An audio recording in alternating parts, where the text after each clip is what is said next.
All right, one of her first directives ordering the Justice Department to pause funding for sanctuary cities, a list which, of course, includes New York City. Fox 5's Jessica Formoso live in Midtown with what this could mean for New York. Jessica. Stephen, Natasha, that's right. She is not wasting any time and has put out a memo which essentially says that sanctuary cities and states that do not cooperate and interfere with enforcement operations will not be getting any federal funding. Sanctuary cities are crying foul as AG Pam Bondi suggests cutting their federal funding. President Donald Trump offers buyouts to even more federal employees, which includes the entire CIA. And Governors Gavin Newsom and Greg Abbott recently met with the president regarding the border, with each governor having a completely different approach to national security. Now, we got some great topics today, so let's go ahead and get back to Attorney General Pam Bondi. Here are her plans to help deportation efforts of border czar Tom Homan and President Trump. This is the 3-page memo. It says state and local actors may not impede, obstruct, or otherwise fail to comply with lawful immigration-related directives. Bondi has also directed a 60-day pause on distribution of funds as they identify and evaluate all funding agreements with non-governmental organizations that provide support to, quote, illegal aliens. According to the think tank Center for Immigration Studies, in 2023, the DOJ provided $1.56 billion in funding to sanctuary cities. The U.S. Committee for Refugees and Immigrants, a not-for-profit international organization dedicated to addressing the needs and rights of refugees and immigrants, says such actions could disrupt critical programs funded by federal dollars, including public safety initiatives, disaster relief, housing support, and healthcare services. These cuts are not just an attack on immigrants, they are an assault on the well-being of every resident in these cities. Here's Randy Zellen, former prosecutor. It's not simply you're a sanctuary city, you get no money from mom and dad. What I understand it to mean is that if you are a sanctuary city, and from this point going forward, you do anything to obstruct or impair or impede the Trump administration's efforts to enforce its immigration policies, if you get in the way of ICE, if you do anything to make it difficult for the administration, at that point, you will be subject to having your funding cut off. And Democrats are very unhappy with this decision, even though they supported former President Barack Obama when he said this back in 2014. If you're a criminal, you'll be deported. If you plan to enter the U.S. illegally, your chances of getting caught and sent back just went up. The actions I'm taking are not only lawful, they're the kinds of actions taken by every single Republican president and every single Democratic president for the past half century. The Biden-Harris administration made sure to break that cycle when they were in power. Millions upon millions of illegal immigrants were handed access to different cities here in the country, most of them coming in unvetted. Pam Bondi's first-day memo will discourage sanctuary cities from taking in illegal immigrants. Now, according to her, the DOJ will ensure, consistent with law, that sanctuary cities don't receive federal funds from the department, adding that consistent with applicable statutes, regulations, court orders, and terms, the Department of Justice shall pause the distribution of all funds until a review has been completed, terminate any agreements that are in violation of law or are the source of waste, fraud, or abuse, and initiate clawback or recoupment procedures where appropriate. Now, it's reported that this will possibly affect the state and city of New York, California, Connecticut, and cities like Chicago, Philadelphia, and Washington, D.C. Now, unless, of course, they decide to cooperate with ICE regarding these mass deportations. Now, related to that, guys, let's talk about the state of California, shall we? President Donald Trump has vowed to help the state with their recovery efforts after being battered by wildfires. And just recently, Governor Gavin Newsom had a face-to-face meeting with the president. Can we get past partisanship? Governor Gavin Newsom beginning his day with that message during this visit to our nation's capital. He's there meeting with national leaders from both sides of the aisle, including President Donald Trump, all to push for emergency fire aid for Southern California. This is what it looked like less than 2 weeks ago as Newsom and Trump met in person in Los Angeles during Trump's trip to survey the fire damage and meet with first responders and victims. They're going to need a lot of federal help. Unless you don't need anything, which would be okay. We're going to need a lot of federal help. So We're going to take care of things. But just a few hours earlier, Trump heavily implied he will send federal emergency aid to California only if state leaders agree to the following conditions. I just want voter ID as a start, and I want the water to be released, and they're going to get a lot of help from the U.S. Fast forward to today's meeting. Here at the White House. No cameras were allowed inside, but the governor's office described the 90-minute in-person meeting between Newsom and Trump as, quote, very productive. Newsom saying this afterward. The spirit that defined the meetings of this day, the spirit of collaboration, cooperation, the spirit that finds the best of American people.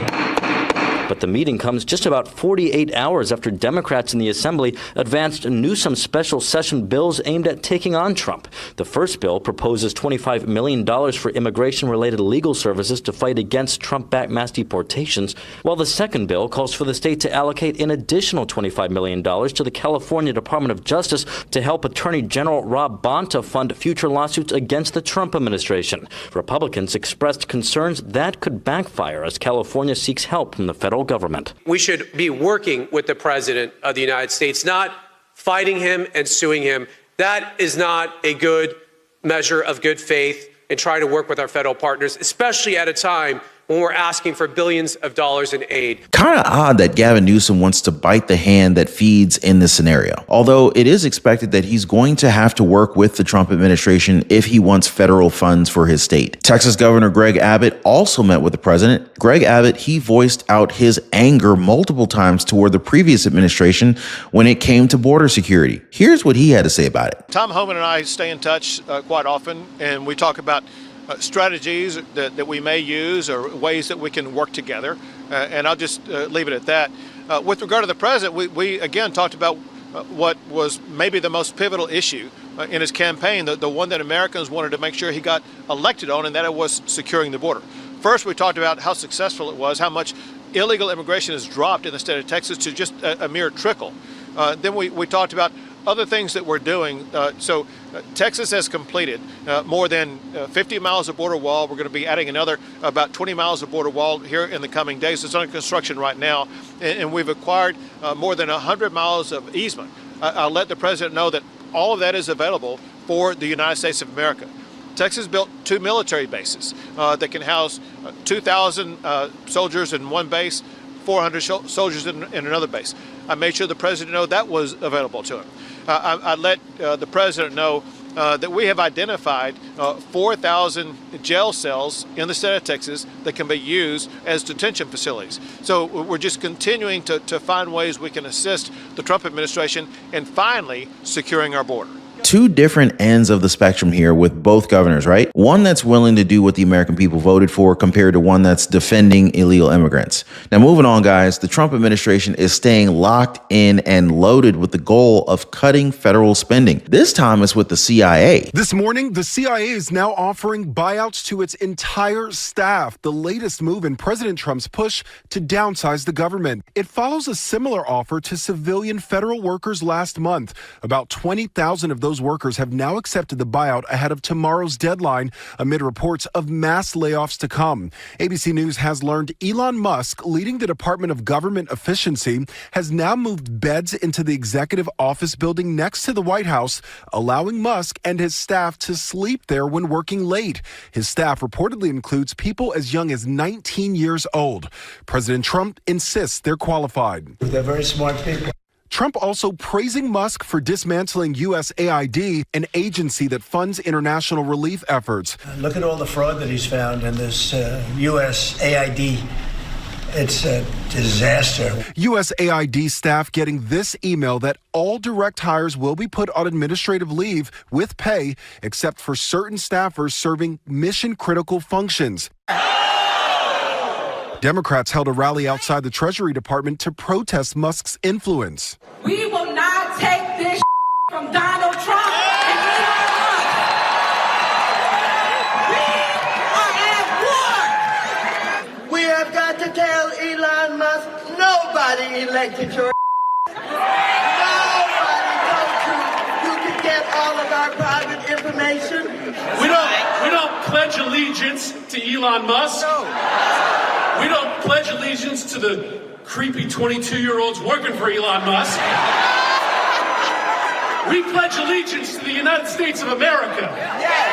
Musk has also faced scrutiny after getting a hold of the Treasury Department's payment system, which disperses 90% of all federal payments, including Social Security and Medicare. The Treasury Department insisting Musk's team has been granted read-only access, suggesting no changes will be made without higher authority. Did they just cuss on national television? Because as far as I can remember, mainstream media calls out President Trump for doing something similar. Now, I guess it's okay if Democrats do it, right? And if the cussing is directed toward the newly elected administration, I guess it's extra okay, right? Which kind of goes to show the double standard is alive and well. But here's the thing, guys. They are scared. The fear is that Elon Musk is going to find something irregular. It could be direct payments to their bank accounts with money that's been set aside by the American people. But of course, that's mostly just speculation. But have you ever wondered why they're so freaking adamant to fight against federal government transparency? The only reason why they're doing this is because they're probably trying to hide something from the American people that we really should know about. So here's my question for you guys. Are you in favor of a transparent and public audit of tax dollars? Now, I want you guys to watch a previous live stream I did where I covered new details